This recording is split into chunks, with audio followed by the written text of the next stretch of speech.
Bado tupo na listening skills eh. Hebu tumsikilize huyu jamaa alichokisema hapa. Gelecek planın ne? Gelecek planın ne? Tumemsikia huyu jamaa akimuuliza huyu dada hapa kwamba gelecek planın ne, kwa maana ya una mipango gani, sawa katika future tunaongelea ndoto au una mipango gani ya baadaye. Kwa hiyo amemuuliza udada gelecek planın ne? Gelecek planın ne, yani una mipango gani ya baadaye? Yurt dışına gitmek istiyorum. Yurt dışına gitmek istiyorum.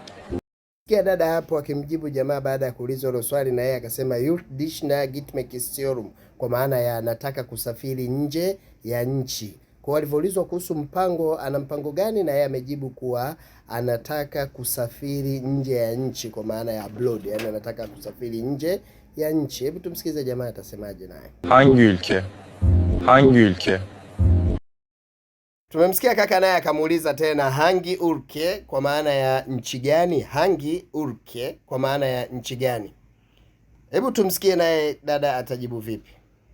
Almanya olabilir. Almanya olabilir.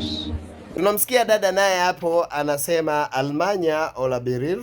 Almanya olabilir kwa maana ya ikiwezekana Ujerumani. Yani zile ndoto ambazo aliulizwa anasema ikiwezekana Ujerumani. Umarım başarırsın. Umarım başarırsın.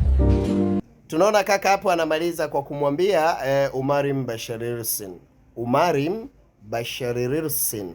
Umarim basharirsin kwa maana ya natumaini utafanikiwa. Hiyo ndio ilikuwa tafsiri ya hayo maneno walikuwa wanazungumza hapo kaka na huyo dada. Kwa kujifunza Kituruki, karibu kwa Mtu Makini, gusa linki kwenye bio utapata maelekezo. Karibu darasani. Kendine iyi bak, görüşürüz.